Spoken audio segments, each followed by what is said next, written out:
21 అవతారాల్ని ఒక్కసారి స్మరిస్తే చాలు.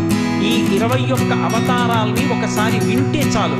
వాటి పేర్లు విన్నంత మాత్రం చేత విష్ణు ప్రీతికి పాత్రుడవుతాడు. వేరొక్కసారి జాగ్రత్తగా వినండి. మొట్టమొదట ఆదినారాయణుడు, సనకసనందనాదులు. దాని తర్వాత వచ్చినటువంటిది యజ్ఞవరాహావతారం. యజ్ఞవరాహావతారం తర్వాత నారదుడు.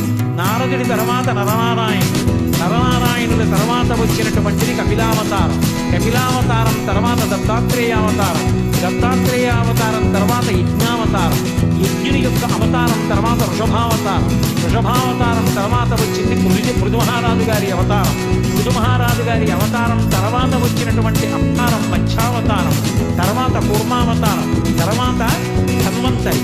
తర్వాత మోహిని. తర్వాత నరసింహుడు. తర్వాత వామనమూర్తి.